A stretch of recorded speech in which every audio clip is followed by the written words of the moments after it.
Hi, good morning everybody. This is Meredith Mizutis with Meredith Mizutis Photography. You can find me on Facebook on my photography page, just place where I just show some of my pictures and share. But anyway, I wanted to share the Nikon D4 and I wanted to tell you, I simply love the camera. I've had it a week ago yesterday. It is phenomenal. They say this is the pro camera for journalism, things like that, and pro professionals. I'm not a pro. I'll just tell you now. I'm learning. I am an evolution, I guess you could say.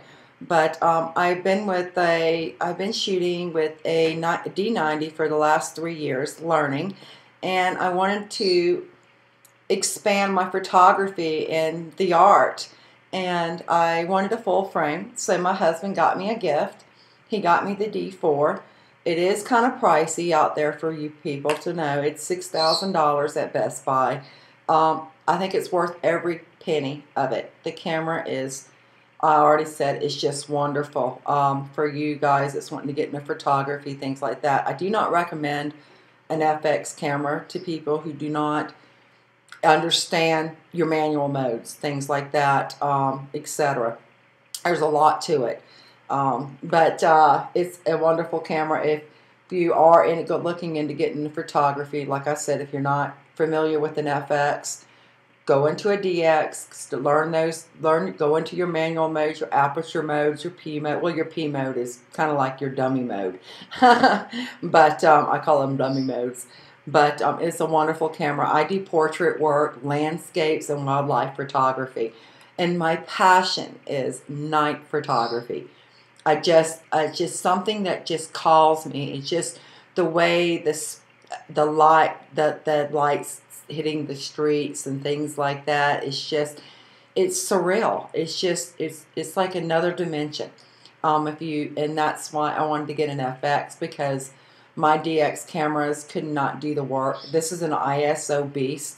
It goes up to, God, I couldn't even tell you the ISO. It's way up there. I went shooting the other night and I was at 16,000 ISO, and I had like no noise, people. I mean, none. When I put it into Photoshop and I zoomed way in on there, I couldn't even see the speckling in it at all. The camera is phenomenal, and I was just using this cheap little lens that I have on it. My walkabout is what I call it. It is the Nikon AFS 50mm little lens. It's actually a wonderful little lens. So if you get this camera and you want a nice little walk around lens, I do recommend this lens. It is fast. Here, I'll do it here, and it'll do it. It's and I got it on single mode. Okay, so that's what I don't have it on the action stuff.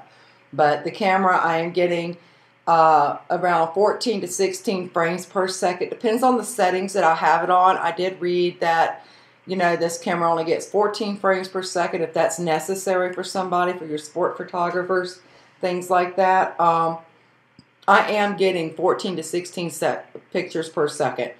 I read that this camera only got 14, so that's not necessarily true. Excuse me, I've had a little cold outside getting at night in Colorado taking night photos, so it happens. But I'm very impressed with it. I think $6,000 for this camera, just the body itself. Then I had to spend $230 for the XQD card. This is the first camera to carry XQD card. And then I spent $100 some odd on just the regular, memory card. For a NEF on the on the 32 gig XQD card and the other regular card, your memory card in there, it's giving me about 1,000 and RAW. And if I'm in JPEG, I'm getting like 2,000. So what I do, I would recommend. It does do video, people. And the video, I haven't even done any video with it because it's not the reason I bought it. Did it for photos. I do senior pics, and senior kids have been driving me crazy. But anyway, it's a wonderful camera, like I was saying. It really feels good. If it's women that's looking for a good camera they can hold in their hand, I tried the Canon, what is it, the brand new one that just come out, the 5D Mark III, whatever it is. It's a nice camera, people. I love the camera, but I'm not going to the dark side. And one reason I chose not to get the Canon was because it just felt a lot more bulkier and clunkier in my hand. I couldn't grab it. I mean, here I can actually still work my buttons and everything just by holding like this, even in the portrait mode. It's just, I like it. It just feels so much better in my hand. It's just, it's not as heavy. The D3S I was looking at before this camera came out, it felt a lot heavier in my hand. It's just, I like the way this really feels. I didn't get it because of the frames per second. I just wanted good, crisp, nice pictures. I do plan on getting the 2470 and the 7200 lenses. They're both f2.8. When Best Buy gets them back in stock. They say they should have them back in stock next month or later part. That's okay. I'll wait a little bit. I'm still learning this camera. Like I said, it is my first FX camera, and I'm enjoying it. But I definitely need to get my lenses. I was disappointed. They're ordered, but I'm just on a waiting list for them. Also, what I bought was, I just figured, oh, what the hell, I'll just grab a little cheap lens.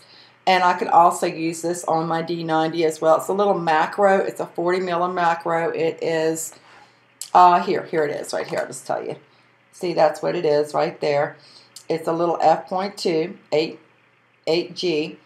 It's a 40mm. It's for a little DX, but it works on this camera as well. That's one thing I like about my Nikons, because you can go from DX to FX, and most of the lenses that you used 5-10 years ago will plop on these cameras, unlike with some of your other manufactured companies that make your cameras. Another thing that I bought with it is, I didn't have to wait for it. I got the SB900 the SB910 flash. Let me turn it on here for you. And let me see here, just turn this little button here, and there it is, makes a little noise. I did do a check on this flash here. It's very nice. It doesn't, I don't think it's going to have the heating problems that the SB900 had. I let this do repeated flash on as high as it could go with the flash for like 15 minutes. Only thing it did toward like the end, like the last minute or so, it did start just slowing down just a little bit. And it has a scale back here. Get it to illuminate here. And it has a scale back here that it'll, I don't know, you can't really see it. It's on this side right here. And it'll tell you the heat. So you don't have to worry about a meltdown. And it'll actually start slowing the shutter down, but it's not going to freeze up and stop on you like the SB900 did. I never had the SB900, but I've known people that's had it, and they really complained about it a lot. I'm talking faster. I'm trying to get a lot done here in this short time. But anyway, if you do get that camera, I do recommend you getting the 2470 lens or the 7200. Depends on what you do. Also, you know, in that little lens that I got on it right now for your walkabout, it's a wonderful lens. It's crisp, it's sharp, and it's actually fast. I actually took photos of deer hopping over the fence repeatedly at high continuous mode on manual, and it held up good. So I'm impressed with it. And like I said, the little lens was under $300. So yeah, anyway, if you're looking at the D4, yeah, you will not be disappointed, ladies and gentlemen. And God bless. I hope this helps you out in choosing a camera for 2014 to come. Ciao. Bye.